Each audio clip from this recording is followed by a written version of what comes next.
آج کا عنوان ہے خام امرود دیکھنا۔ اگر کوئی شخص خام امرود دیکھتا ہے تو اس کی کیا تعبیر ہو سکتی ہے، آج اس کے حوالے سے ہم بات کریں گے۔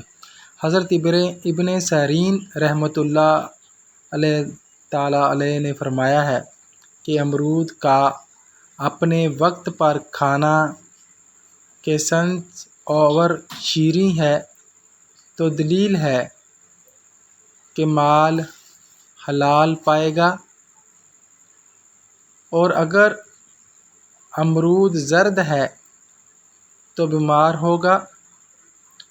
اگر موسمی نہیں ہے اور اگر امرود زرد یا سرخ ہے اور مزہ شیریں ہے تو اس امر کی دلیل ہے کہ مال حلال پائے گا، اور اگر ترش ہے اور بے مزہ ہے تو غم کی دلیل ہے۔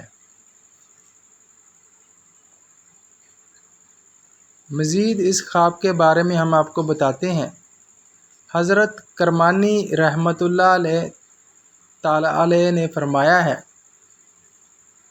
کہ امرود سبز اور شیریں موسم میں دیکھنا اپنی مراد کو پانا ہے، اور اگر کھائے تو بھی نفع کی دلیل ہے۔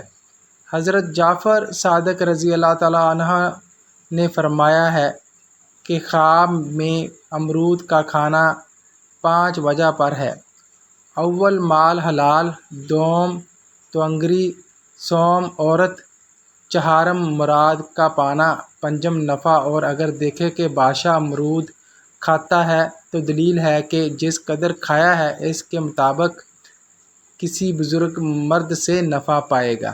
یہی اس کی تعبیر تھی۔ اپنا ڈھیر سارا خیال رکھیے گا۔ اللہ حافظ۔